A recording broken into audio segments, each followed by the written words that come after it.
TikTok, it's time to rock. Welcome to the channel, folks. Welcome to a part 2 special stream show episode installment segments with Andrew and Mick Taylor.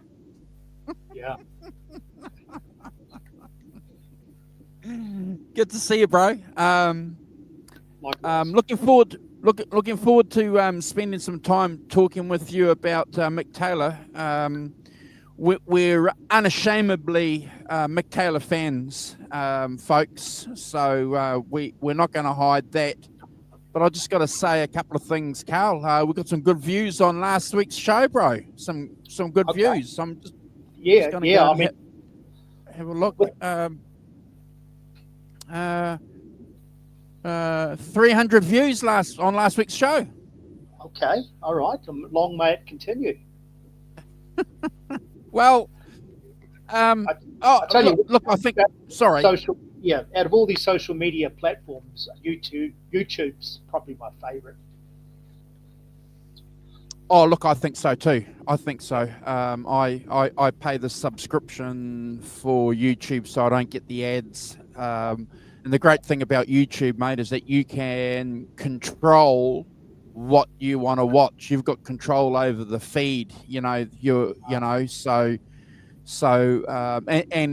probably, like you've got your regular channels that you like to keep up to date with on a regular basis, and clearly our channel has people like that too. So congratulations to you, Carl, and obviously everybody else that's been associated, including Brad and Simon, especially on the channel, because it's something that we really enjoy talking about. We talk about it often, don't we? The joy of music, Carl. Yeah, hey, it's a universal language. It's colorblind and multi-generational, and it's not going to stop anytime soon. It's interesting that you should say that, because that's exactly what the Rolling Stones are, intergenerational. Certainly colorblind. One of the acts that are completely responsible for the rediscovery of blues for the American audience, and we've mentioned that many times on this channel, haven't we? You and I, Brad and Simon, over the years, and we'll always continue to mention that, because without these British cats, without the Rolling Stones, we wouldn't have had the blues. The blues were going down that lounge, that crooner kind of way. Yeah, well, I tell you, those little English boys, they really, and it's great that we talked about Brian Jones last week, because he was just a blues purist, and the simple fact that they named the band after a Muddy Waters song just showed you their level of respect and homage to these pillars of American, let's call it folk music, spiritual music. It's blues is a little bit of everything. It's spiritual, it's folk, it's Saturday night fish fry. It's a little bit of everything. So I find these guys fascinating. I want to buy a Howling Wolf book, because there's one on eBay, and it just looks great. So I've got the Muddy Waters book, and I've got a few other books, but their stories just fascinate me, because they didn't have it easy. They did not have it easy. No. And I've got a couple of biographies on Muddy Waters too, and he did not have it easy, as you know, and it's a great story. And I'll attach some videos that Carl and I did a few years ago. We did an installment, half a dozen videos, called American Treasures. And Muddy Waters and Howling Wolf feature on those videos. So and they were particularly good videos, I must say. So I will attach those if people are interested to see what Carl and I were looking like a few years ago and what we had to say a few years ago. But Muddy Waters, especially for me, is a giant. Is the giant. His story, what he did. He was driven. He had a goal. He wanted to make money, Carl. He's, yeah. Oh, I love him. I wish there was more footage of him, but the footage I've seen, he said you got to have, if you want to get that blues voice, you can cry, you can sing, you can shout all you like, but the guts of it comes from the church and those spirituals they would sing in the cotton fields just to get through the highway. I mean, people don't realize that Mississippi, I mean, I've driven through, I drove through the state, but I never stayed because I didn't know anybody. But most of those guys had long gone by then. But it's a delta like Waikato where we live. It is hot. It's humid. It's a delta. It's and there's, you know how we talked about Jeff Beck, Eric, and Jimmy Page all living within 2 kilometres. Yes.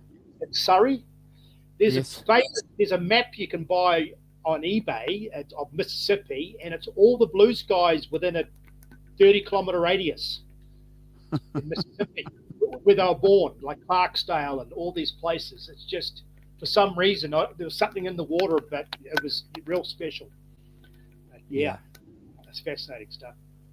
I love that interview when Muddy, early on, he's been interviewed by some reporter about these English guys singing the blues and stuff like that, and the reporter's saying, can they sing the blues? Do they feel? And he goes, oh no. No. They do a good job, but no. Yeah.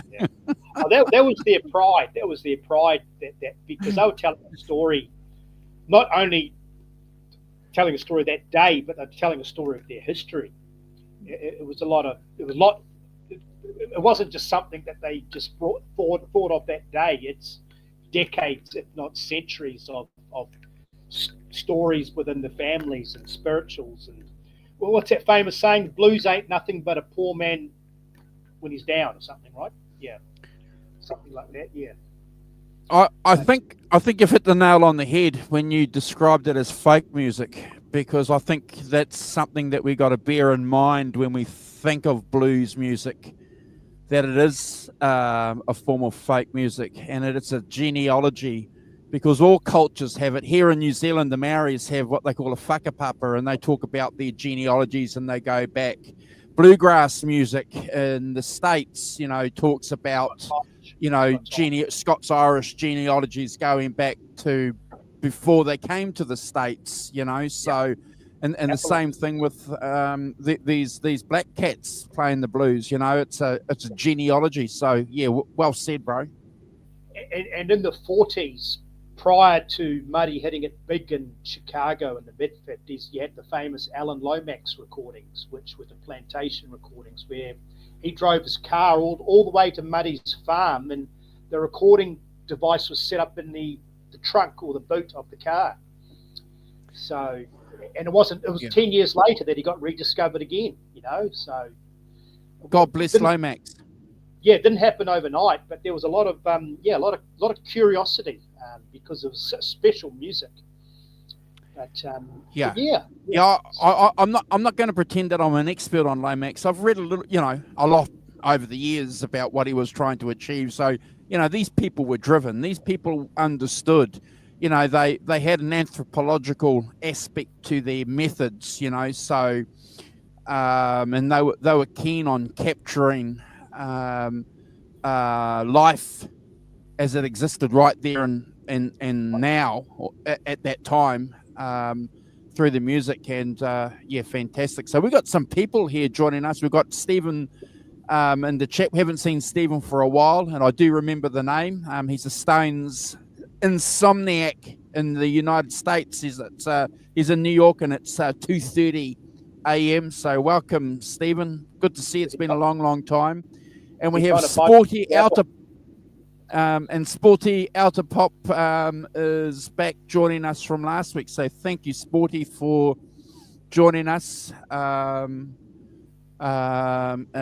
Stones fan as well. So thank you. And our brother from Canada, Gretch Zeppelin, joining us. So thank you for hanging out with us, Carl and I. We're going to talk about Mick Taylor, a little bit about his history, where he came from, and more importantly, what we like to talk about on this channel is a little bit of facts, a little bit of figures and stuff like that, that kind of directed focus. But we also like to talk about, what Mick Taylor meant for a 16-year-old Carl, when you first heard Get Your Yah-Yahs Out, Carl. So, and what that album meant for you, because that's what music did for us back then, and it continues to have that same motivating force and impact now in our lives.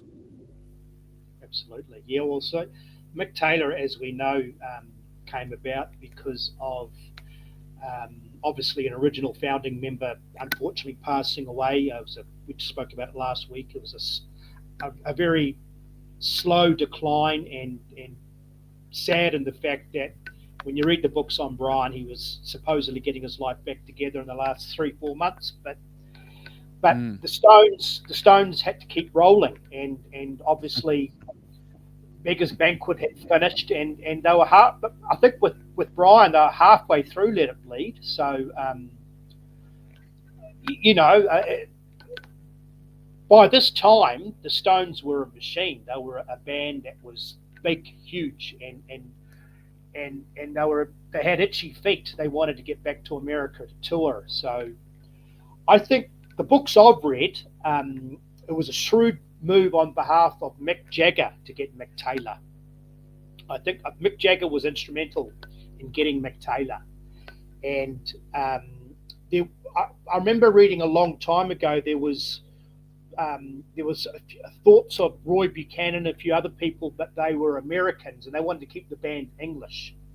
And to give you everyone a background, and most people in this channel probably already know, but we'll just summarize it just briefly. So Mick Taylor came from that great school of English blues guitarists via the John Mayall Bluesbreaker band, the school, if you will, where John Mayall was like a father figure, a band leader. And as we know, Eric Clapton kicked the door down in 65, 66, followed by Peter Green, who went on to Fleetwood Mac. And then once Peter Green and Fleetwood Mac, John Peter Green was a bit cheeky because he took the bass player as well, John McVie. but good old John Mayall for sticking in there. But I mean, how old was Mick Taylor when he joined John Mayall? 17, 18? 17. Yeah, wow. 17. Okay. And Mick Taylor was the only guy out of the three guitarists. The Eric Clapton did the Bluesbreaker album and various singles. Peter Green did the Hard Road, so one album each. Mick Taylor Correct. Did two albums. Crusade. Was it just Crusade? Was it? I'm 99% sure it is. Okay. Well, I know for a fact that on that Crusade was some pretty incredible guitar playing. Oh, it's an incredible album. And I think what makes Mick Taylor a bit more unique than the Peter Green and the Eric Clapton, I'm not saying he's better or worse, but he had a bit more of a jazz background, potentially. Correct. Yeah. Yeah. So he's obviously a protege, very young, from that school of John Mayall, very English, and just a beautiful melodic touch. And obviously, Mick Jagger's very sensitive ears had an eye and an ear for his talent. So yeah, from a 17 going on 18, barely 19, thrust into Hyde Park. That was his first debut. Well, yeah, and so here he is here. He just got a couple of pics here, so that's Mick Taylor with his SG. I'll get rid of the comments so we can have a good look at there he is there with his SG. And incredible film footage, that Hyde Park footage, Carl. It's incredible. It gets I think, an unfair rap from people, but from a documentary perspective, it's fascinating and it's incredible to watch. I recommend, if you're interested in the Rolling Stones, and if you haven't seen it, please go and watch it, because it's just a great documentary about how things were being operated and how things were being conducted in the music business back in 69, 68, 69. It's come a long way since then, but I think it's pretty good. I thought the gig was okay. Yeah. Well, it ended up being, no pun intended, killing two birds with one stone. You had obviously the unfortunate passing of Brian Jones, and Hyde Park turned into a memorial, and hi to our British fans. It's been 2-3 years since we played live. Here's a thank you. And I mean, there was anywhere guesses of 200,000 people, 150,000. 200. Wow. And how it gets a bad rap was they hadn't toured in a long time. The last time they did a comprehensive tour was the European tour, early '67, and it was the first time they were using PAs, and it was an extremely hot day for London, so the guitars were going out of tune. And Correct. You could tell Mick Taylor had about, I think, less than 4 weeks to learn the material. Correct. And so it was more retrospective and more, like you mentioned, documentative, as opposed to a polished concert. It was more capturing a really tragic but a new chapter in time. Yeah. The Stones kept rolling, and obviously Mick Jagger wore that white shirt that came across a bit long, and the 50,000 butterflies. Half of them died, but he read the poem of Shelley. But it was a nice tribute. Yes. And I liked the music. The Stray Cat blues sounded raw. That we got to see Rocky on the conga. They did a Johnny Winter song, and they got to get their feet wet a little bit and play Honky Tonk Woman, and it was raw. It was typical Stones. Yeah, I think we've got to remember, if you remember Keith's biography, which is incredible, you have to go and read that. I've done some book reviews here on the channel, and I just think it's one of the greatest biographies ever, in my opinion. But he talks about how that concert was really, really important for the Rolling Stones going forward to the 69 tour, Carl. You know, it had to start somewhere, didn't it? That band with with those members, it had to start somewhere, and there was a spark there. Yeah. Hey, it was it was a funny time because, and I've got a few notes here. What they were dealing with in '69 was and we saw this with Woodstock and Altamont and the tour, is a new audience. The rave up kids and the mods and the teeny boppers and the frat boys, everyone had graduated university and grown their hair a bit longer and sideburns, and the audience was a bit more discerning now. They're asking questions and they're listening with more depth, and the songs had not better but more in-depth subject matter. Your Street Fighting Man, your Crosby, Stills, Nash, your Hendrix's Machine Gun, your that sort of thing. Sympathy for the Devil. So people were listening, and there was a PA, and there was chatter between songs, and it was just a good vibe. And I guess it was something you could feel it. The Stones could feel in the summer of '68. These guys had to play their music because there was another audience outside of politics and the social constructs. And again, I just want to echo the point that you've just made, and I think we need to remind ourselves about this too, because Carl's point about the 14-year-olds and the 15-year-olds growing up and all of a sudden now being 19 and 20, there's a big difference in your mentality and your outlook, in that 5-year period. So, you went from the Rolling Stones playing in front of basically screaming fans.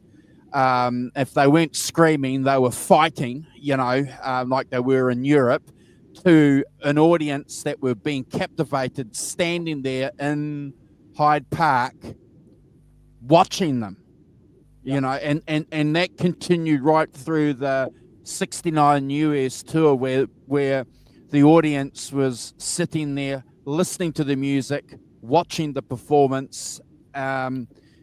Big turnaround in the dynamic of probably what the Rolling Stones were used to. It probably freaked them out, Carl.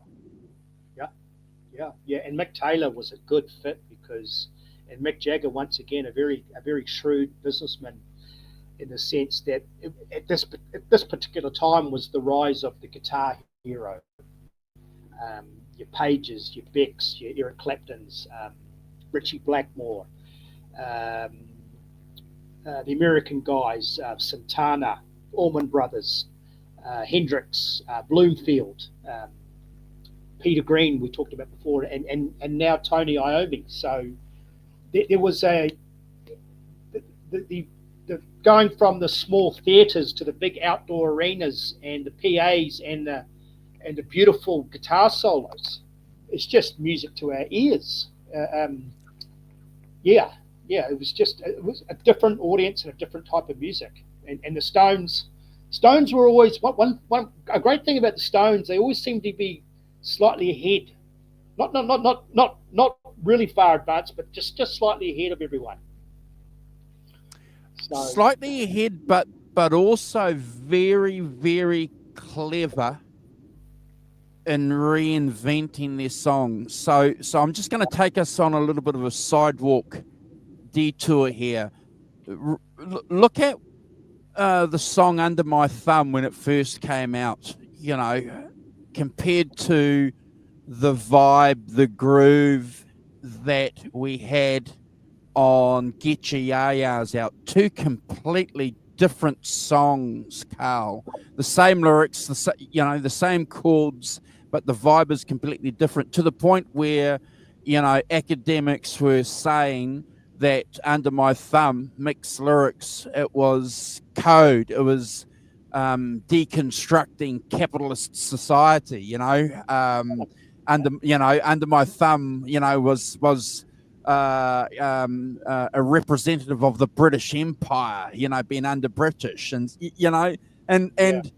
I'm not saying that that's true, but if people were interpreting that song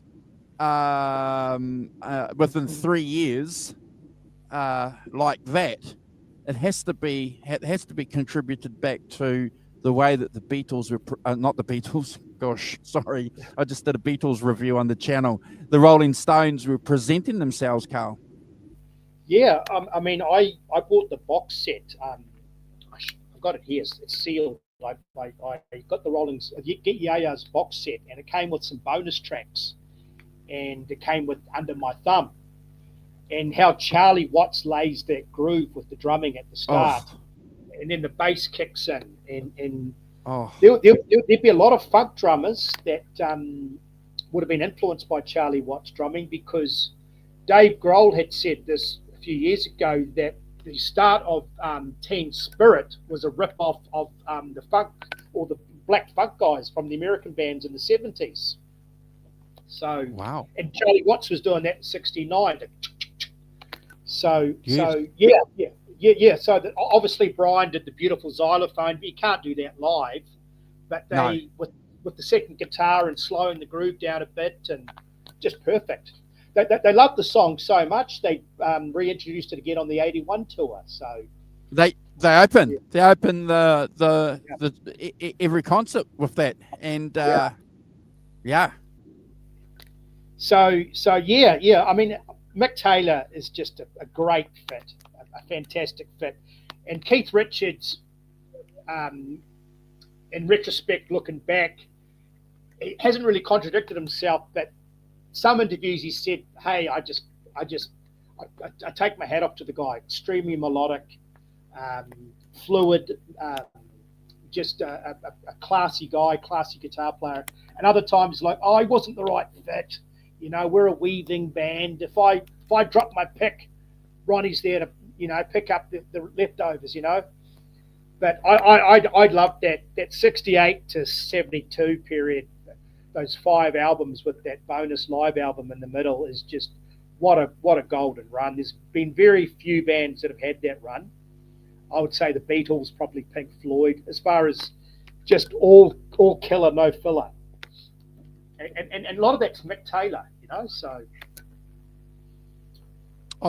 look, 100%. And you know, just give me a second, buddy. There's a quote here that so this is Mick saying, "When I first joined the band, he couldn't believe how bad they were. I thought, how do they make such good records?"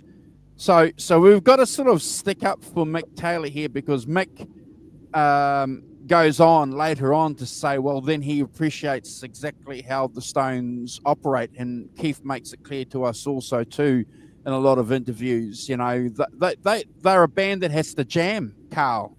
They have to jam. They have to get into the groove. And when they get that going, then the songs come. Then saw the Hyde Park. Sorry, I interrupted there. Hyde Park, and then with the '69 tour towards the end, with the Yayas captured on live in New York. Not only were they running hot, but Mick Taylor's solos were soaring. Oh, and I think there's good interplay between the two. I think it's incredible. Sympathy for the Devil. Obviously, we had the Keith does his Chuck Berry chunky sort of guitar solo at the start, which is a great fit, and then Mick Taylor finishes it off. It's just incredible. It's the best version of that song, in my opinion, of Get Your Yayas. It's a standout track, Sympathy for the Devil, for exactly those reasons that Carl said. The two guitar players have got this groove going on, and look, what they're doing is not completely difficult. You know, it's it's pretty good to jam along yourself if you know, and lots of bands have covered, you know, that particular version over the years, Carl. You know, I've seen a lot of cover bands play it. It's pretty good. It's but for Mick and Keith to give us you know, that album at that time, Carl, it's just incredible, bro. Oh, it's they're running hot, and the great thing about Mick Taylor is obviously multi-talented with the guitar. So when we think of Brian Jones, we think of his lovely slide, but Mick Taylor filled those big shoes with Love in Vain. What a great rendition! What a great cover version! That version was so successful. This shows you the power of the Rolling Stones, that they went into the vaults and issued Robert Johnson Volume 2, based on the strength of that one song. That they managed to get 20 more Robert Johnson songs, which the album sold big. So obviously Robert Johnson's estate did okay, but you know, because all the kids be like, Love in Vain, who is this? Where is this? What is this? You know, Robert Johnson, 1930s. So yeah, going through the Get Yaya's album, obviously we've got the open tuning with Jumping Jack Flash, Street Fighting Man, but Mick Taylor, he slots in really well with those solos. Obviously Keith likes to do. Oh no. Oh. We can hear you. Oh, okay. Shivers, what happened? I don't know. Good. Okay, I'll keep talking, but yeah, yep. But I'll just go to the camera. Okay. If you need to log out and log back in again, no problem. It's okay. I can. Okay, so Carl's just going to log back in and log out. Hopefully he won't be far away. Just want to say thank you all for joining us here on the channel. Arvin, you've made a comment that those Stones records from that golden period are your favourite. Look, they are mine too. You know, Let It Bleed. Well, Biggest Banquet, Let It Bleed, Sticky Fingers, Exile on Main Street. It's Only Rock and Roll. Like, incredible albums. And as Carl said, every song on those albums are incredible. Yes, Sporty, Exile is one of my favorite albums. It's in my top 3. I've been saying it for years. It's one of my favorite all-time albums. And it's your top favorite too. Yeah, well, you can't go wrong. So here we go. We've got... Hello. Hey, bro. How are you? Oh man, sorry, a glitch in the matrix. It's the state. It's the state. They're watching us. Oh, you're gone off camera again. But can we hear you? Yeah, maybe we'll just have to just hear me. Yeah. That's okay.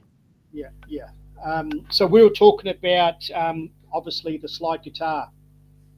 Yes, and just a beautiful rendition of Robert Johnson. So yeah, I think looking back, I think Keith Richards and especially Mick Jagger would have been really happy with his contribution.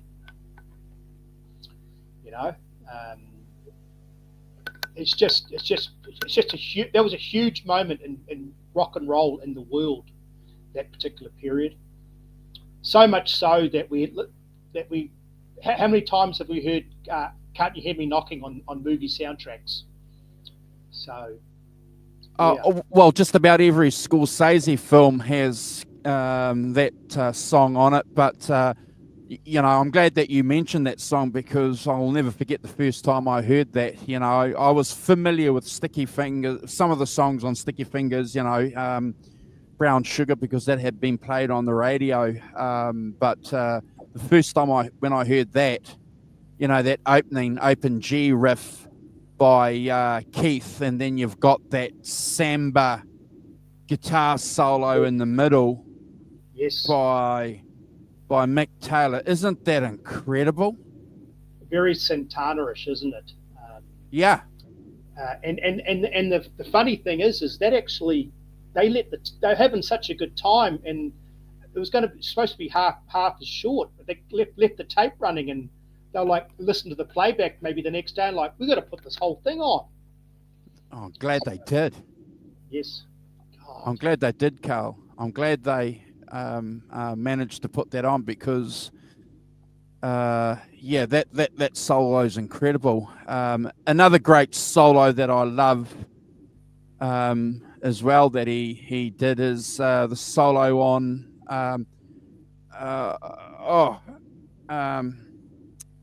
there's a couple. Is Winter? Yes. Goat's Head Soup. Yes. I mean, he had a fantastic touch to those albums. And the funny thing is Mick Taylor worked really well with Mick Jagger. So Mick Jagger had a lot of time for him, and they worked really well. So much so, there was 2 songs on Sticky Fingers where Keith wasn't even involved at all. I always thought that strong rhythm to introduction to Sway was Keith Richards. It was Mick Jagger. Correct. And that beautiful guitar solo, the outro, is just, you know, put the Stones in another league. So much so that it was really influential worldwide. And I think that Sticky Fingers was probably, out of that great run of 5 albums, it was probably the high watermark. Yeah, I agree. And I think we got to remember too, you know, Keith was having some problems too, wasn't he, when they were recording that? So that's one of the reasons why he was absent on a couple of those songs, Carl. Yeah. And he was really proud of their efforts. I think he had to swallow a little bit of pride because he's in many interviews he said that Moonlight Mile was a great song. Once again, Keith was absent. So that beautiful strumming at the start was all Mick Jagger. And it would have been quite humbling for Keith Richards because he's the riffinator, you know. He's half the magic with the songwriting team and all sorts. Yeah. What did you think of that documentary that came out a few years ago now, I think 2010, and it features mainly Mick Jagger and Charlie Watts talking about the making of Exile on Main Street. Was that Crossfire? No, not that documentary. It's it's specifically on Exile on Main Street, how they talk about, you know, the genesis of that album, you know, and what they were doing at that time. It's an incredible documentary, and you know, again, you know, Mick Taylor's contribution, always being there ready for when they needed him. Yes, and he would have grown up really fast because here we have the Hyde Park '69 tour. He's featuring on albums that have become landmark albums, legendary, selling huge numbers. And 71 was a big year for the Stones because we talked about the Stones becoming a brand, a business, a machine. All of a sudden they had their own licensing record deal and the famous tongue logo. Yeah, so that documentary, sorry to interrupt, buddy, it's called Stones in Exile. Stephen's just put that comment in the chat. So yes, and that's where we see in the basement of the mansion there a big painting of that tongue logo that you're talking about. Yeah. And obviously it was a bit unorthodox, obviously, the recording of Exile, but it gave it that swampy. Here they are in France, but it sounds like they're in the southern states of America with, you know, Sweet Black Angel, Loving Cup, Shine a Light. I mean, there's some gospel songs on there. There's some beautiful, as you know, Mick Taylor guitar solos. There's some great Shake Your Hips, and there's great footage of them rehearsing Shake Your Hips, and Keith looks a bit worn out, but you just got to see the Stones just sort of jamming, you know. No, that's when they're in Monterey. That's right. Yeah. Not Monaco. That's Monaco. Right. They're in Monaco. That's right. They're in Monaco. And yeah, a couple of those incredible clips are on YouTube where they're playing those songs. Tumbling Dice. Don't forget Tumbling Dice. Yes. And the Stones were locked in because obviously we talked about last week with Brian Jones losing his confidence and Keith and Mick gaining more confidence. Once Keith had discovered those open tunings and was fooling around with different guitar patterns, the groove, the fix was in, the groove was on. Tumbling Dice, another great open tune riff. So, I mean, what a great formula. Keith comes out with the riff, Mick does the groovy lyrics and the song, and Mick Taylor does the wonderful solo, you know. So I think it's a great formula. Yeah, I think with no disrespect to Brian, I think once he was out of the picture, it gave the Glimmer Twins, I think, the green light, so to say, to take the band into the direction, obviously, that they'd been hatching plans to take it. You know, that's my opinion. That's what I've kind of picked up over the years, Carl. No one's actually come out and said that, but you kind of get the vibe that was certainly something that was going on. Well, at that particular time, it was pretty much. They must have become aware that they were in this for the long haul as far as being professional musicians. The crowds were getting bigger. The albums were selling in huge numbers. America loved them. So Yes. it seemed to be that they start their worldwide tour, start in America, and then they finish off in obviously Europe and the greater part of Europe, and then as we saw in the 80s and 90s, worldwide tours. But it must have been a pretty fast time from Mick Taylor. Yeah. Ciao, Sporty. Thanks for joining us. We'll catch you next time. Thanks, Sporty. Sorry, Carl, I was just interrupting you. Sporty's leaving. Yeah. And yeah, it's just and obviously they were running. We got to see the Stones formula with the 72, the Exile, making the Exile, and they cleaned themselves up and they remixed the album in America, and then obviously the 72 tour, which is a good tour. I prefer the 69 tour, but the 72 tour they added a horn section. They had their own private plane. Yeah. Throwing TVs out the hotel window. I guess who was it that started that word entourage? It was Sugar Ray Robertson, the boxer, but the Stones now had an entourage, didn't they? Oh, the STP, the Stones Touring Party, yeah. Yeah. They had, all of a sudden backstage was Ike and Tina Turner, Graham Parsons. It was, when the Stones were in town, it was the place to be. Well, here we are. Jimi Hendrix backstage. Is Jimi Hendrix there? 69 tour. There's that great footage of Jimi Hendrix playing the guitar upside down. It was a Keith or Mick's guitar he was playing, wasn't he? I think it was. I think it was Mick's guitar playing it upside down. Yeah. And there's some pretty incredible footage of that backstage where Mick Jagger is showing Ike Turner the rough early version of Brown Sugar, isn't he? Correct. Wow. I mean, that's just incredible footage. I wish there was more. I'm a glutton for Stone stuff that's authentic,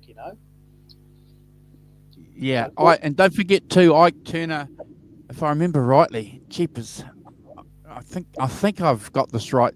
So didn't Keith show Ike Turner open G tuning? Yeah. And Ike and Tina went ahead and did a cover version of Honky Tonk Woman. Yes. And that here's a great little fact for all you music lovers out there. It was then that Tina Turner, it birthed Tina Turner's love of rock and roll music, which gave her the courage and the freedom to branch out on her own 10, 12, 15 years later with her solo career. Because Ike Turner was entrenched in the blues, and that's correct. Tina loved singing the blues, but she realized that rock and roll, she wanted freedom. She loved Mick Jagger. She loved David Bowie. She loved rock and roll. So, yeah. Because I think Nutbush City Limits came out, I think, a year later, didn't it? It was a big album, and it was Phil Spector. Yeah. But, yeah. I mean, that 72 tour, what do you think of that tour yourself personally? I think that's my favourite tour, Carl, followed by the 69 tour. I just think what they were doing in 72, that June, July, or July, August, however, whatever the months were, they were reigning supreme. America stopped everywhere they went. All the FM stations were playing, songs off Exile on Main Street. We've got some incredible video footage and interview footage, behind the scenes, where they're interviewing the Stones, getting ready for a gig. It's just, Yeah. And Just that whole vibe of 72 is just phenomenal. yeah, the stakes got higher. Because obviously with the 69 tour, we talked about the PAs where the band could listen to themselves play and they could really focus on the instruments and their music. And the only additional musician on the 69 tour was Ian Stewart on some of the Chuck Berry numbers. Sure. And then the 72 tour, we had the horn section. And the Stones touring party got a bit bigger. And rip this joint. I mean, the tempo's got faster. Yes. And maybe the pharmaceuticals got stronger. Who knows? But there was definitely a lot going on. A lot of great pictures. Yeah. I like that one of Keith Richards. Patience, please. America is a drug-free zone or something with the airport, wasn't he? Yeah. America's, yeah. Got that great shirt with the patches sewn on with the Coke emblem, and he made the aviators cool, didn't he, on that tour as well? Here's an interesting question from Arvin, and I've never pondered this, but I think this is worth talking about. He's saying, wonder if he's talking about Exile on Main Street, if it wouldn't have been as good if they'd set up in a nice part of the house instead of the basement. Just imagine if they'd set it up in an air-conditioned part of the house. Yeah, that's a very, very good point. What, you got some thoughts on that, Carl? Yeah, because I think by the time that It's Only Rock and Roll came around, which is still it's not a great album, it's a good album, but it was quite not pedestrian, just not clinical, just very. It had lost its hunger. Where Exiles felt like they were still hungry. It was earthy. It was grungy. It was those blues numbers sounded perfect. The fact that it was humid and guitars were going out of tune and hand claps and running leads out of windows. They called it Keith's album, didn't they? That was Keith's high watermark on the whole career. Yeah. It was initially panned by the critics. They were like, "What's this? You know, is this?" They didn't understand it. Yeah, this should have been just a single album. What's all this? Correct. But it's like a Humphrey Bogart movie, or it's like that movie, Rodeo Cowboy. What's that one? Matt Dillon, Drugstore Cowboy. It goes back to the point, though, that you made earlier, where the Stones were a little bit ahead of the times. So that's a classic example of them being ahead of their times by producing and giving that double album, Carl. Another example of it. It just aged really well. It grew on you. It wasn't. I think a lot of critics want to be blown away straight away, but you know, it required quite a deep listen. You know, there was some. The Sweet Black Angel was an activist song. Loving Cup. You know, great drumming. There was a lot of guest musicians on there. All of a sudden, it was a Bill Plummer on bass, and you know, some different guys on guitar and percussion. It was almost like a family album, almost. You know, it was an extension of the Stones and their hanger-oners. But I guess everyone got to shine a little bit their own light on there. Oh, Bobby Keys as well, and that's right. You know, was a big part of the vibe of that album. Yes. But yeah, I agree with you. I think that's one of the interesting things about that album in particular is that it's a deep album, and you have to sort of understand and negotiate it.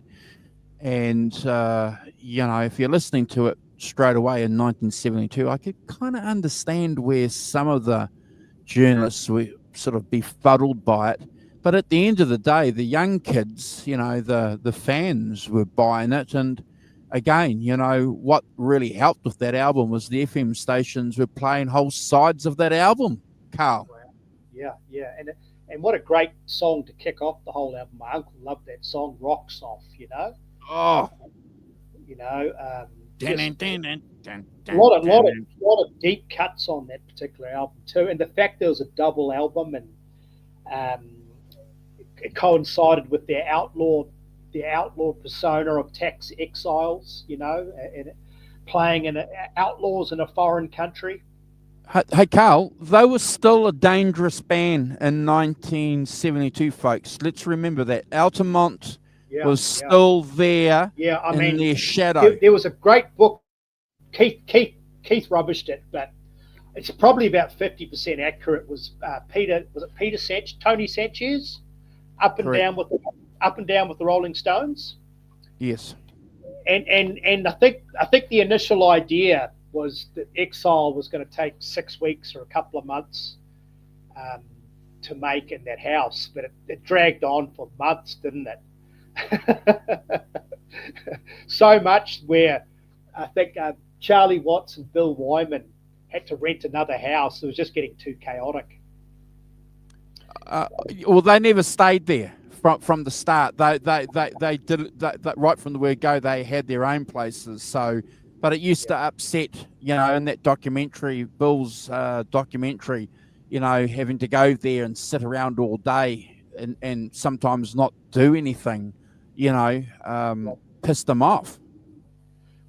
Well, yeah, Mick Taylor would be very much a what's the word? Classically trained blues guitarist, in the sense that he's got his solos already pre-worked out. Sure. Keith's nodding off and nodding in, but he's getting little riffs going, little babies. He calls those albums babies. That it starts as an infant, and then as the song progresses, the baby matures. Yeah. But we're talking probably days, or probably one song, for it to mature. And let's not forget the influence that Graham Parsons had on that album. Good point. Because he was there, wasn't he? He passed in 73. And correct. Mick Jagger was a little bit not jealous, but you could see in those pictures in the house, the budding friendship of Graham Parsons and Keith Richards, because Graham Parsons was instrumental in getting Keith into country rock and a lot of acoustic. So yeah, a great example would be, we'll go back one album, would be Dead Flowers. Country rock song, let's face it, great acoustic and a beautiful guitar solo by Mick Taylor. But that's the Flying Burrito Brothers and the Graham Parsons influence. Sweet Virginia. Sweet, that's right. Wow, beautiful harmonica, and was it a guest fiddle player? Was it a guest fiddle, violin fiddle? Was it? Yeah. Some great guest musicians on that album. Sweet Virginia, golly, what a song! What a song! So yeah. I imagine after that double album was mixed, which would have taken quite a while, and then the 72 tour, and then they toured 73 in Europe with the Brussels Affair, wasn't they? Correct. And I've never really heard the album in its entirety, but they said that next to Get Your Ya-Ya's Out, if not more so, the Brussels Affair was probably their peak live sound. It's number 2 for me. It's worth listening to. In fact, if you haven't listened to it, you're doing yourself a disservice. It's available on Spotify. They did a re-release of it a couple of years ago, I think. And is it a bona fide official release? Is it? It's a bona fide official release now. Yeah. It was a what they call a bootleg there for a while, but it's the Stones did a bona fide release of it a couple of years ago. So. It's up there. It's just incredible. Why do they rave about it? Because I've listened to bits and pieces, but never the whole thing. Are they just sounding tight, or the solos are incredible? Or? It's just a tight sounding album, and no editing. Wow. Okay. So Mick's one of Mick Taylor's high watermarks. I think so. So that shows you just the power of playing live and consistently. Towards the end of the tour, you're running pretty hot. Yeah. Because I've got a bootleg of the Stones live in Perth, and I should have grabbed it out. Next time we do a show, I'll have it. But it's got a picture of Keith Richards asleep, and the cover says, "Will Keith wake up in time for the show?" And just an incredible version of Rocks Off. They said, some of the people said, someone got a hold of some very, very strong caffeine or speed or something. But that particular tour, when they played in Australia and New Zealand, they were sounding incredible. So is that the tour where Keith was having a relationship with an Australian girl? I don't know. It's been I spent about 8 years reading all their books, and I haven't read their books for about 6, 7, 8 years. But I think so. Okay. Yeah, I think that was the tour. He'd hooked up with an Australian bird. Where was Anita Mellenberg in all this? I don't know. I don't know. Yeah, because at that particular time, so Mick Taylor had his girlfriend with him, and Mick Jagger had the Bianca. Is that right, Bianca? So Nextron, forgive me for pronouncing your channel name incorrectly. It's got a comment here saying it's been a while since I heard the official release of Brussels Affair, but I recall it being a different mix that is inferior to the famous bootleg. Okay, all right. The Keith's quite picky in the studio, so he's got there were some minor tweaks with Get Your Yayas out. That I would say 90% real, 10% touch-ups. So maybe Keith fiddled with Brussels a little bit. I know there was definitely fiddling going on with the Rock and Roll Circus. So Rolling Stones hairdos swept my high school. Look at that. Look at that hairdo. Look at that. It's a I love that photo. He's cool there. That was probably the height of Keith's cool, was the 72 tour. Oh. He had the black hair with a little bit of grey at the front, didn't he?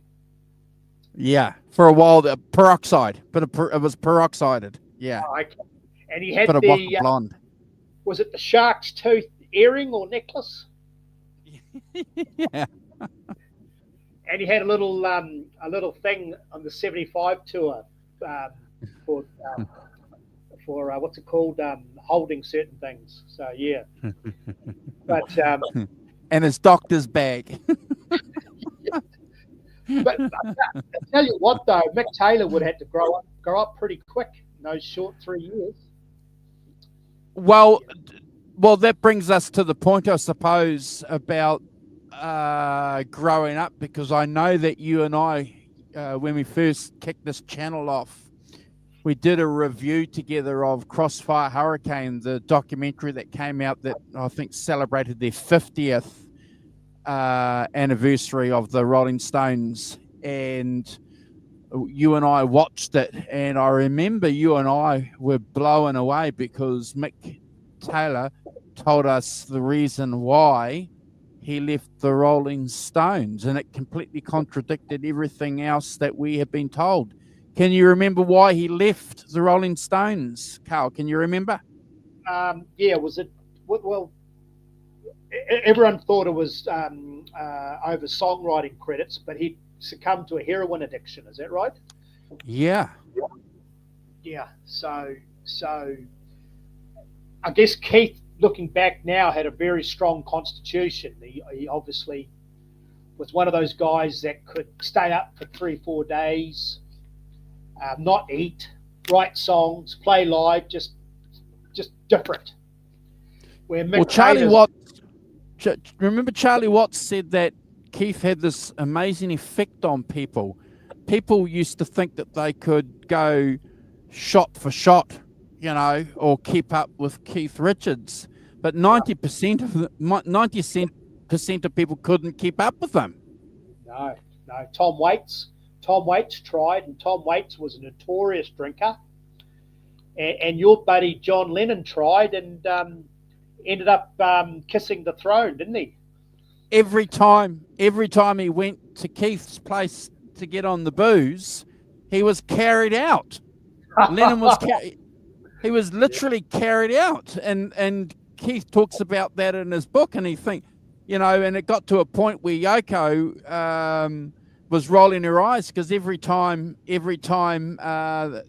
went to Keith's, obviously John must have said, I'm not gonna get carried out this time, but clearly did.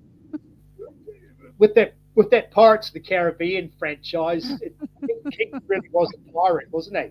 There must have been something in his blood, because I think he had some French blood as well, and his dad was a bit of a hard man, so just one of those people that inherited a strong constitution. Well, yeah. So obviously, the influence of Keith Richards had an influence on Mick Taylor as far as that situation went. I think clearly, don't you think? Yeah, I went with the territory. Here was Mick Taylor playing very small gigs with John Mayall, to a more than likely an appreciative audience, probably on a very conservative salary, probably enough to pay the bills, and then getting launched into this Stones machine, sellout concerts, 30 gigs in 40 days, minimal rest, state to state, Atlantic to Atlantic. All of a sudden, instead of a few whiskies after the John Mayall gig, all of a sudden, all sorts of stuff after the gig with the Stones, Yeah. Woman everywhere. The green room, the backstage dressing room, stars everywhere. You've got your own makeup artist. You've got your own tailor. You've got your own guitar tech. It would have been really exciting, but probably overwhelming. The word I'm looking for, I said this before about classically trained, but Mick Taylor was very schooled. That's the word I'm looking for, schooled. Scales, tone, very precise, and just total opposite to Keith Richards, loose and raw. He was a prodigy. That's a fact. We got to give the guy credit where credit was due. Virtually perfect pitch. Danny Cohen had perfect pitch, so he knew what B flat was by listening to it. I don't think Keith had perfect pitch, but got close to it. And you had a guy that knew extended scale patterns, and basically, as you said, Keith Richards was just box one and box two. Well, I mean, Can't You Hear Me Knocking without Mick Taylor would sound okay, but with Mick Taylor, it just gives it that polished. The Stones are such a rough diamond, and Mick Taylor just gave it some more sparkle. That Santana style guitar solo just perfect, almost perfect. Well, there's a good question here from Nick Strawn saying, I love Mick Taylor, but I feel he's changed his story multiple times on leaving. Okay, that's cool. And then goes on to say, I personally wonder if he just was enamored by the opportunity of working with Jack Bruce. Yeah, because the album, there was a lot of chatter around that project, wasn't there? The album that he did with Jack Bruce, Carl. Well, I think what Mick Taylor's problem was, as good as he was as a guitar player, was a very shy person. He wasn't a front man, wasn't a singer. Probably a great guy off the stage, but not a whole lot of charisma.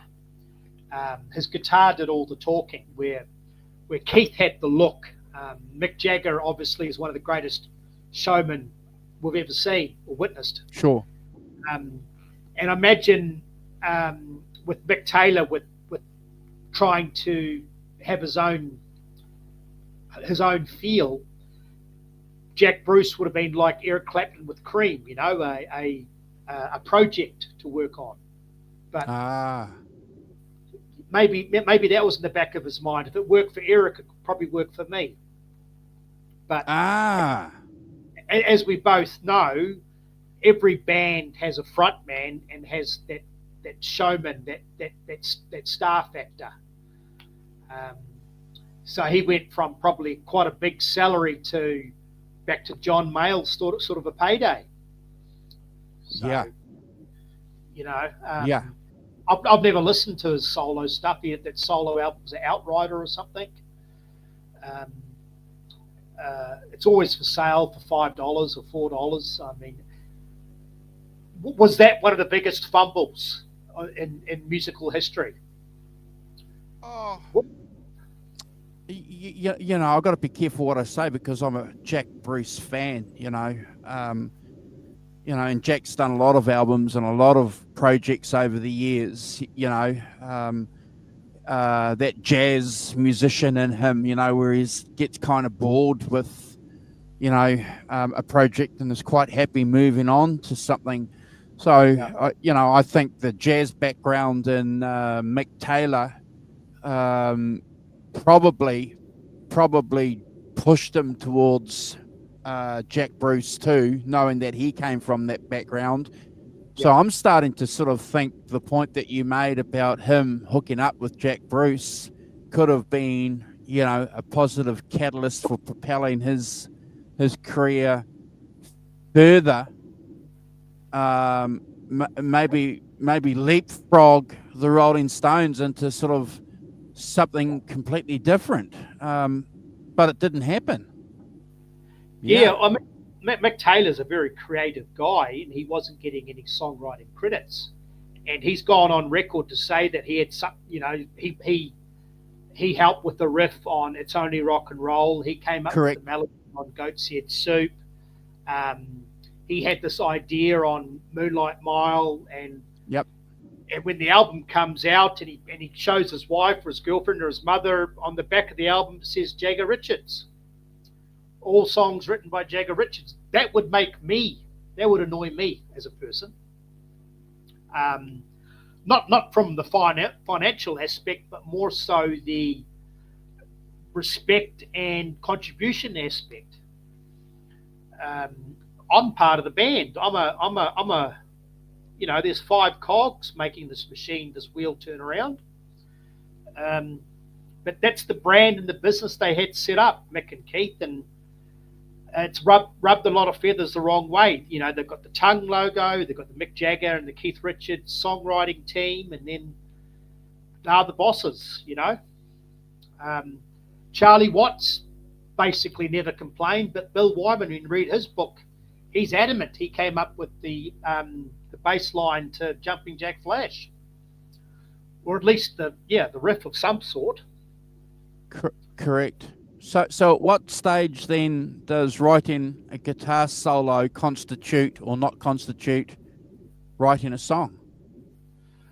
Well, I didn't realize this, but it's on YouTube, and you can hear the original version of "It's Only Rock and Roll" with Ron Wood on the acoustic, and really rough and raw before the guitar solo was added. And they kept the drum beat, I think the bass line, and kept the acoustic. But on the "It's Only Rock and Roll," they said inspiration by Ronnie Wood. Didn't say written by Ronnie Wood. So, yes. Yeah. So I think it might have been a management decision. You know, Jagger Richards is a bit like Lennon McCartney. That's part of the business plan. That's the That's the branding. This is the business. Yeah. It's probably a management decision. I can't. I can see Keith being quite relaxed. I can probably see Mick Jagger being a bit more uptight. But Keith Richards and Mick Jagger were both visibly upset when Mick Taylor left, because they've been running hot. So, but I think the decline started, and there's nothing that Mick Taylor could do. Was by the time Goat's Head Soup came around, he was really deep in the throes of his heroin addiction. So Goat's Head Soup, hey, there's about 3, 4, 5 good songs, but it was the first little kink in the armour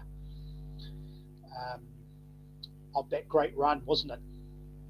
Yeah. Well, there's another comment here. I forgot about this one too by Nexatron. Bobby Whitlock claimed to be on Exile and wasn't credited, and that's probably one of the least known made claims. So, yeah. So there's a, yeah. Yeah, it's interesting. I think you're right though about the business model. Unless you write the whole song, you're not going to get a sniff of the song on a Jagger Richards song.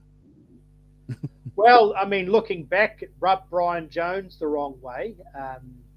Bill Wyman has been miffed many a time, and probably Mick Taylor was probably shouted the biggest protest because he handed his notice in.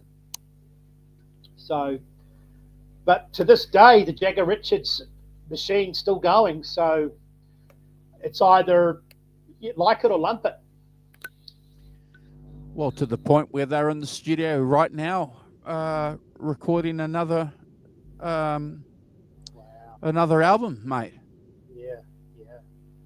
Well, I mean, look at the management decision with the current band, where they omit the Daryl Jones, the bass player.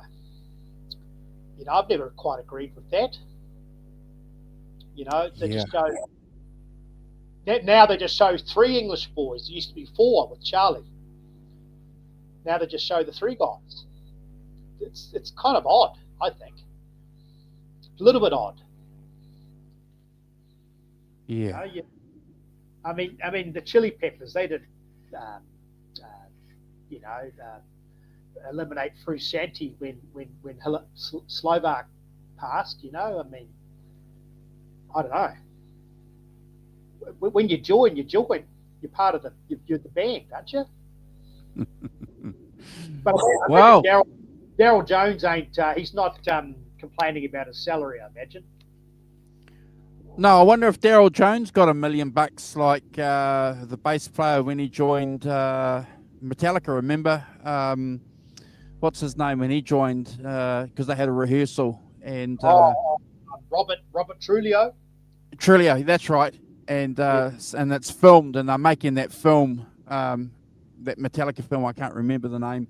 Anyway, they bring him in and they say, "Hey, you've won. You've won the audition. You're going to be a member of this band, and to prove that, we're going to give you $1 million." Was that a sign-on bonus? Sign-on, was it? Yeah. Wow, that's big money because he was suicide. Yeah. Yeah, he's $1 million. You're in the band. Yeah, from a fan to rich and in the band overnight. But yeah, no, it was another sad moment because obviously It's Only Rock and Roll came around, and one of my favourite guitar solos in Mick Taylor's swan song was Time Waits for No One. Wow, what an incredible song. I'm glad you mentioned that because being my top 5 Rolling Stones songs, what an incredible guitar tone.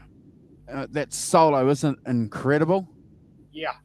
I mean, Mick Jagger would have heard that, obviously listening to the final mix.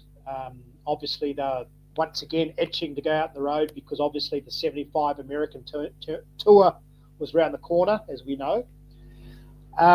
And he would have been really, imagine both of them upset, because that's a world-class guitar player. And the maturity and those and the minimalist, as minimal as that guitar solo is, it's as beautiful as it is. You know, it's not like it's not fast or anything. It's just very, sensitive and melodic. So, but maybe the cracks were appearing because Keith was hanging out at the Wick. You know, that famous interview where he didn't see sunlight for 3 days with those pirate teeth, and he'd been working with Roddy Wood. So maybe the writing was on the wall. Where Mick Taylor was a fantastic studio guy, polished, but pretty stiff on stage, and Keith will always have that sort of backyard garage aspect to him, won't he? That jeans, the AC/DC look, you know, jeans, tennis shoes, t-shirt, 5-string, 3 chords, and 1 arsehole. Yeah, well, he says nice things about Mick Taylor in his biography. You know, pretty much what you've just classified there. You know, that he was, you know, a virtuoso, and his contribution to the Stones was incredible. But then he goes on to the conversation, the discussion about when Ronnie came on, and how Ronnie, just from a friendship point of view, from 2 guitar players hanging out, having a few drinks together, sharing a cigarette, and you know, that side of the relationship, according to Keith, took the band to a higher level, because it's not always about the notes and the music. You know, it's about the connection that you have. And look, we get that. You know, we've all been in bands. We know what he's talking about. Well, Ron, great look. It was a great look for the image aspect. You know, that punky, rocky look with the haircut, and you know. And he had the credentials, because listen to the stuff that he did with the Faces, bro. You know, he was playing open E tuning and open D tuning on Ooh La La, you know, so, you know, he had the chops, bro. And the Stonesy kind of song with Stay With Me? And the beautiful acoustic touches on Maggie May and Mandolin Wind. And they had the same influences too. They loved Sam Cooke and R&B, and it was almost like it was inevitable. Ron Wood prophesied when he was with the Byrds in '64 that he said he'll be there one day. You know, and obviously it was tough for him to leave the Faces, but joining the Rolling Stones, I mean, who wouldn't? But I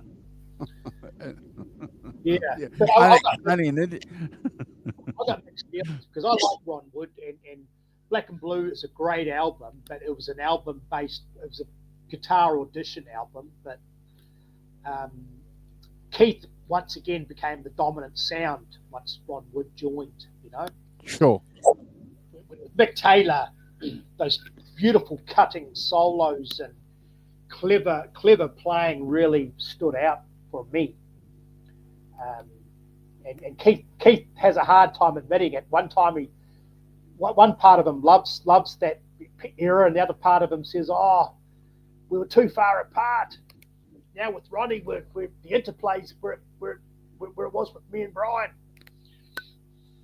So, but we he does say that. So, you know, we've got to take him at his word from his perspective. You know, that's what he was, you know, thinking. But, you know, I'm still going to be of the position, Carl, that golden run that they had with Mick Taylor, you know, if I upset anybody here live, or anyone that's watching you and I on replay, you know, that's my favorite era of the Rolling Stones. Will always be.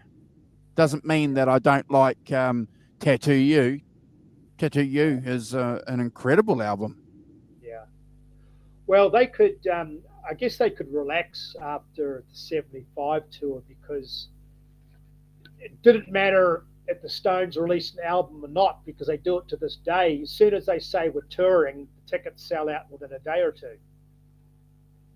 Oh, you know, they could do cover versions of Frank Sinatra and still sell out. You know, anything they touch turned gold. So yeah. but Mick Taylor and Brian Jones were huge parts of the evolution. Good point.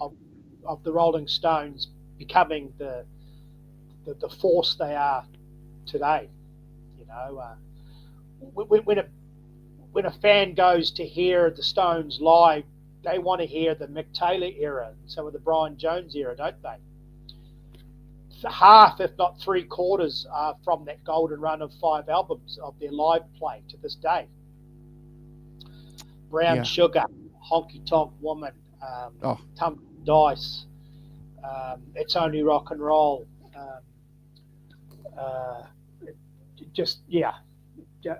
Live With Me, I guess, not as much, but I'm just trying to think of the top of my head. I mean, Sympathy for the Devil's a fan favourite. I mean, just that 5-year stretch, fans want to hear that stuff, you know.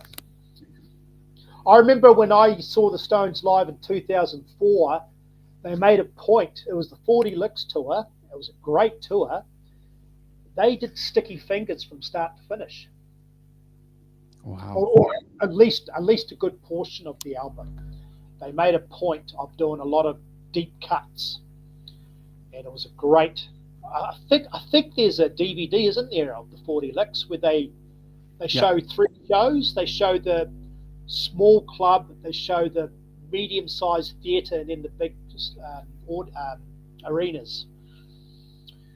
So Oven's he's made a comment here about Blue and Lonesome being a great album. I agree. I remember when that album came out and you and I were listening to it, and it was their tribute. It was the Rolling Stones going full circle, wasn't it, by doing covers of blues songs that inspired them when they were spotty-faced 16-year-old teenagers, Carl.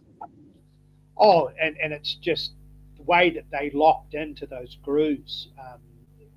You can see why so many blues players love playing with them, because it's like a high school girlfriend. You'll always think back to your first love. Blues was their first. What separates the Stones from the Beatles? Both great English bands, both great songwriters, but the Rolling Stones were more blues based. Beatles were very much in the vein of Everly Brothers, Rockabilly, Little Richard, and Skiffle. Where as great as that is, and I love it, the Stones had more of that Chicago. Were trying to capture that Chicago sound. And when I saw that 40 Licks tour, when they do the some of the music to keep the crowd entertained before this big act comes on, they were playing all Jimmy Reed numbers. Jimmy Reed was playing in the background. Wow. So it was quite neat. So the Stones are about to appear in 10 minutes, and you're hearing Jimmy Reed doing High and Lonesome from 1952, and it just sets the atmosphere right. But I'll have to get going soon.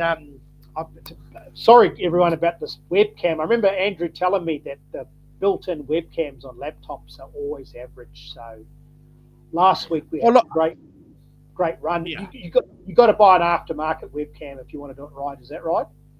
Yeah.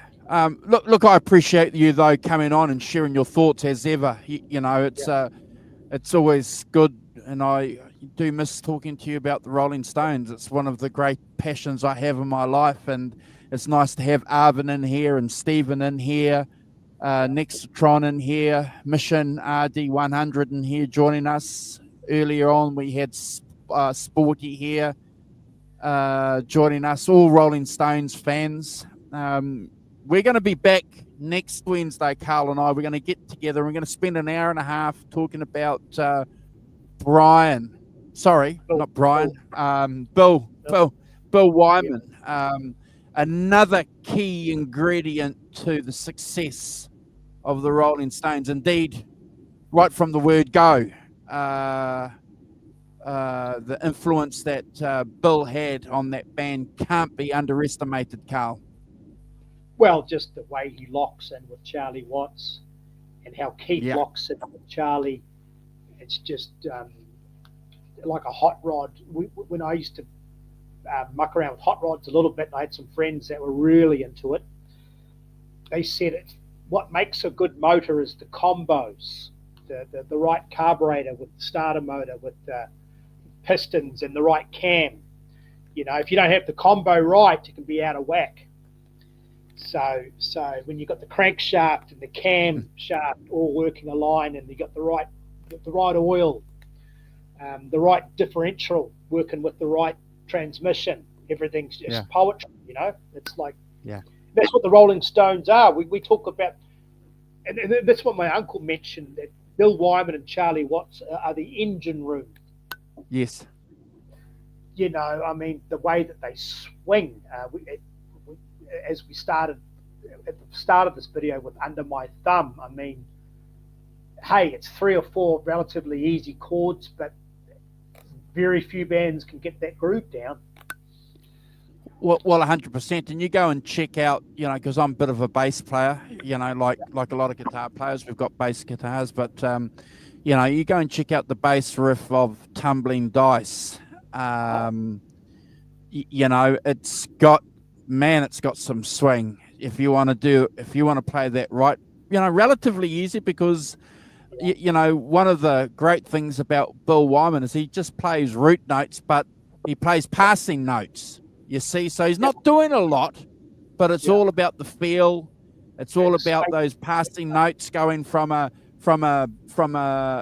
G to the C, and playing a couple of other notes while you're doing it. So yeah, definitely. He's not super technical, and he's one of these guys that he's so humble, and he swings so well that he's effortless, because you can't even hear him playing, because he's locked in with the drummer. They've created the sound. Yeah, I look forward to that. I look forward to coming back and next week. Thank you, Carl. Don't go anywhere, bro. We're going to end the show, and want to remind people, if you've come this far to our video, let us know what you think of Mick Taylor. If you haven't subscribed to our channel, please do. And if you want to support our channel with becoming a channel member, you can join the channel and help us that way. We appreciate it. But we're going to cruise and wish you well, and we'll be here this time next week with Carl. All things Bill Wyman. Thanks, everyone.